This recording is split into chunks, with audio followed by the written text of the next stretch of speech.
और सबसे पहले बात आज की सबसे बड़ी खबर की, जो चीन के तियानजिन से आई है, जहां आज प्रधानमंत्री नरेंद्र मोदी और चीन के राष्ट्रपति शी जिनपिंग की मुलाकात हुई है। और इस दौरान दोनों नेताओं ने अतीत की कड़वी यादों को पीछे छोड़कर 280 करोड़ लोगों की खातिर रिश्तों की नई इबारत लिखने पर जोर दिया है।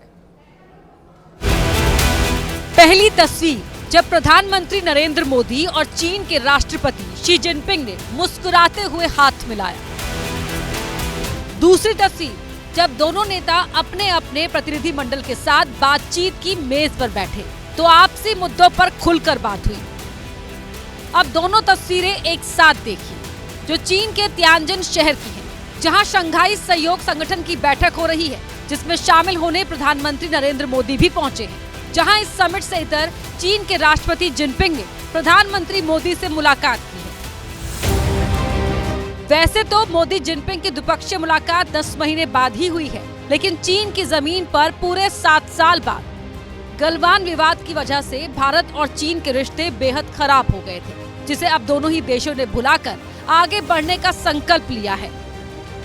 इस दौरान प्रधानमंत्री मोदी ने भारत चीन में सहयोग को दोनों ही देशों के 280 करोड़ लोगों के हित में बताया, तो जिनपिंग ने भी ड्रैगन और हाथी के साथ आने पर जोर दिया। पीएम मोदी ने यह भी कहा कि भारत चीन के रिश्ते को किसी तीसरे देश के चश्मे से नहीं देखना चाहिए, तो जिनपिंग ने कहा कि सीमा विवाद का साया भारत चीन के रिश्ते पर नहीं पड़ना चाहिए। हमारे सहयोग से दोनों देशों के 2.8 बिलियन लोगों के हित जुड़े हुए हैं। 是世界上人口最多的2个国家，也是全球南方重要成员。 अंतर्राष्ट्रीय कूटनीति में दोस्ती दुश्मनी अस्थायी होती है। ऐसे में चीन और भारत का मिलकर आगे बढ़ना सिर्फ दोनों देशों ही नहीं बल्कि पूरी दुनिया के लिए फायदेमंद साबित हो सकता है, जिसे चीन की सरकार से ज्यादा वहाँ के लोग समझ रहे हैं। हमें एक दूसरे से तनाव नहीं करना चाहिए, हमें हाथ मिलाकर एक साथ काम करना चाहिए। जाहिर है चीन की सरकार को अपने लोगों की आवाज पर ईमानदारी से अमल करने की आवश्यकता है, ताकि सही मायने में ड्रैगन और हाथी साथ मिलकर दुनिया को नई राह दिखा सके। सच ये भी है कि चीन का इतिहास विश्वासघात का रहा है। ऐसे में सवाल यह है कि प्रधानमंत्री नरेंद्र मोदी के साथ बातचीत में शी जिनपिंग ने जो मीठी मीठी बातें कही, उस पर वो खरे भी उतरेंगे या फिर हर बार की तरह चीन मुंह में राम बगल में छुरी वाली कहावत सिद्ध कर देगा। और यही वजह है कि प्रधानमंत्री मोदी के चीन दौरे पर भारत में विपक्षी पार्टियां अभी से सवाल उठा रही हैं।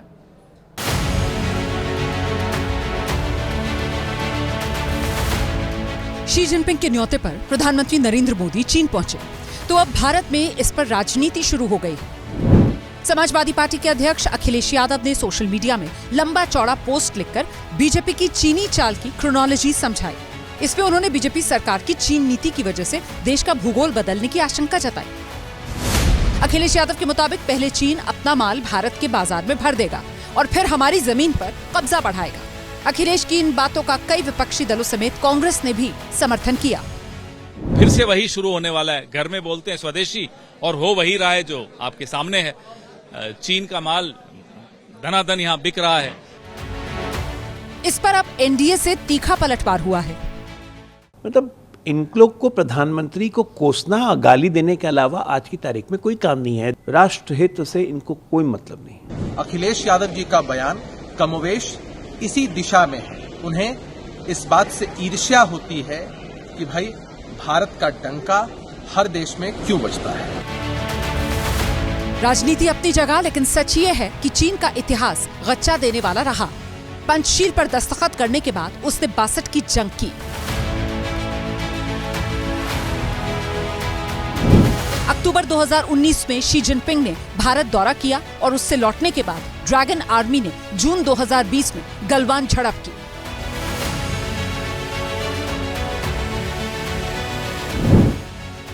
ये बातें इतिहास में दर्ज हैं, लेकिन वर्तमान में जब प्रधानमंत्री चीन के दौरे पर हैं, तो क्या इस पर देसी राजनीति से दूरी नहीं बरतनी चाहिए?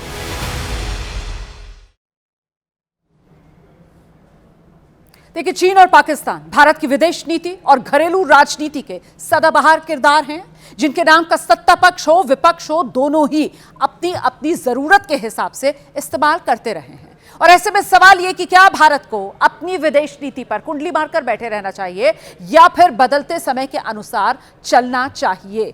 अब यह सच है कि चीन से सीमा विवाद है, उसके साथ गलवान समेत कई मौकों पर झड़पें हुई हैं, लेकिन अगर शी जिनपिंग ने अपने विदेश मंत्री वांग यी को भेजकर एससीओ समिट में आने का न्योता दिया, तो क्या सदस्य देश होने के नाते भारत के प्रधानमंत्री को वहां नहीं जाना चाहिए था?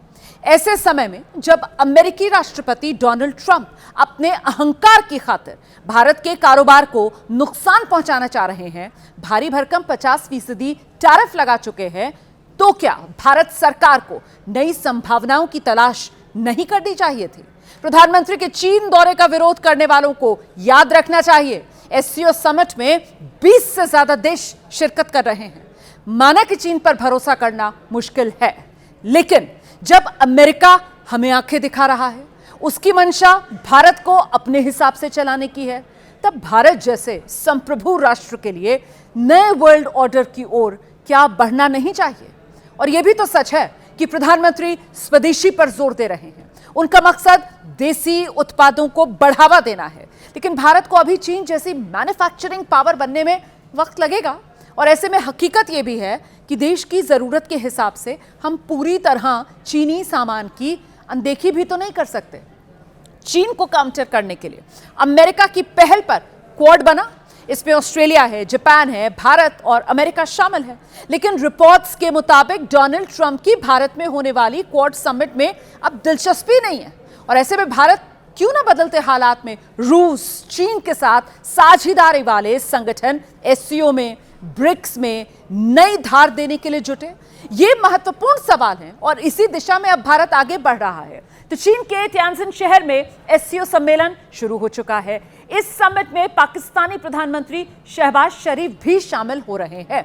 दिलचस्प बात यह है कि ऑपरेशन सिंदूर के बाद अब यह पहला मौका है जब प्रधानमंत्री नरेंद्र मोदी और पाकिस्तान के प्रधानमंत्री शहबाज शरीफ किसी एक मंच पर एक साथ नजर आएंगे। इस दौरान प्रधानमंत्री मोदी और शहबाज में कोई द्विपक्षीय बातचीत तो होनी ही नहीं है, लेकिन कल एक ऐसी मुलाकात होने वाली है जिस मुलाकात पर पूरी दुनिया की निगाहें टिक गई हैं।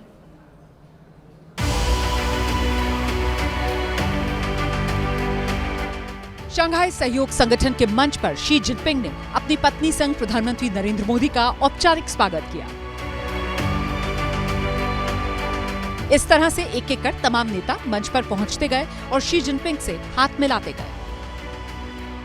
इसके बाद मौका आया ग्रुप फोटोग्राफ का, जिसमें पहली कतार के ठीक बीचों बीच खुद जिनपिंग मौजूद थे। इनके ठीक बगल में दाहिनी ओर रूस के राष्ट्रपति व्लादिमीर पुतिन थे और दाहिनी तरफ ही चौथे नंबर पर थे प्रधानमंत्री नरेंद्र मोदी।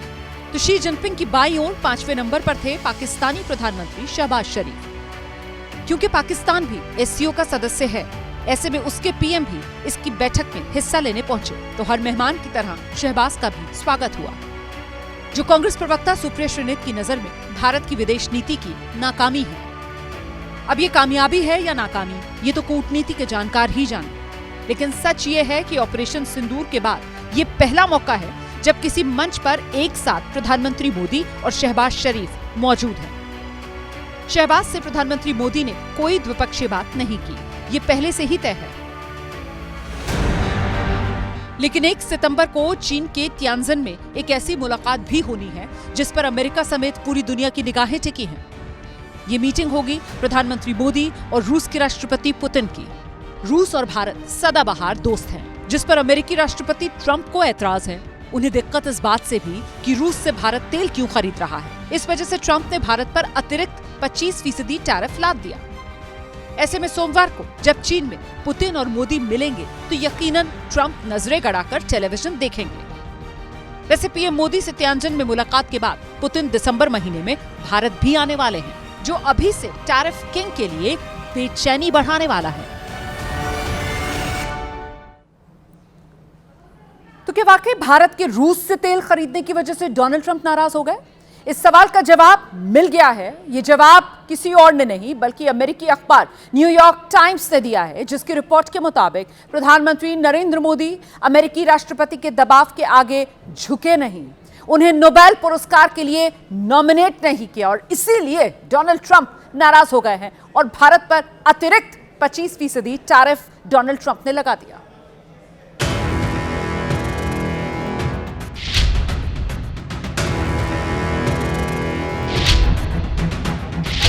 नोबेल पुरस्कार और एक तनावपूर्ण फोन कॉल, कैसे ट्रंप मोदी के रिश्ते बिगड़े।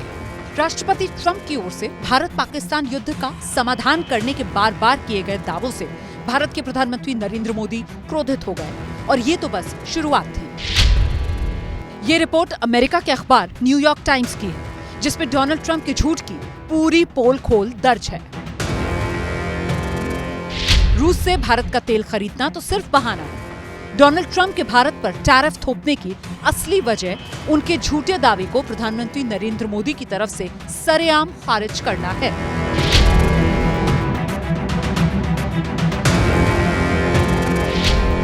न्यूयॉर्क टाइम्स के मुताबिक 17 जून को फोन पर बातचीत के दौरान ट्रंप ने पीएम मोदी से कहा कि उन्हें भारत पाकिस्तान के बीच सीजफायर कराने पर कितना गर्व है। फिर ट्रंप ने इस बात का जिक्र किया कि पाकिस्तान उन्हें नोबेल पुरस्कार के लिए नॉमिनेट करने वाला है। ट्रंप ने भारत से भी ऐसा ही करने की ख्वाहिश जताई, जिस पर प्रधानमंत्री मोदी बेहद नाराज हुए और ट्रंप से दो टूक कह दिया कि भारत पाकिस्तान के बीच हुए सीजफायर से अमेरिका का कोई लेना देना नहीं, ये भारत और पाकिस्तान के बीच सीधे तौर पर हुआ है। सच भी यही है, जिसे प्रधानमंत्री देश और दुनिया के सामने साफ कर चुके हैं।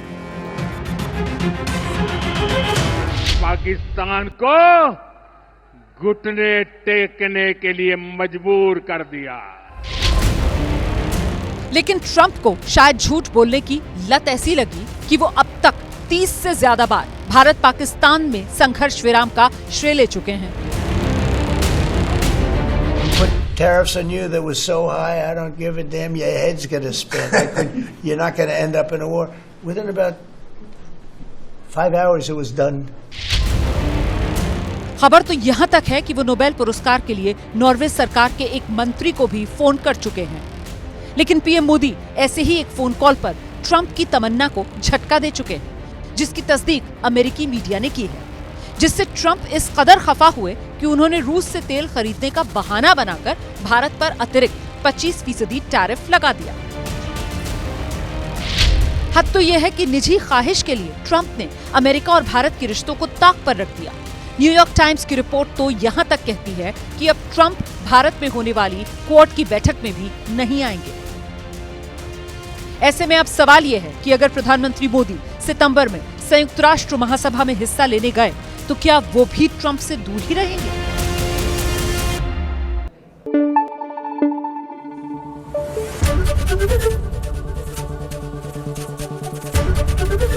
एबीपी न्यूज आपको रखे आगे।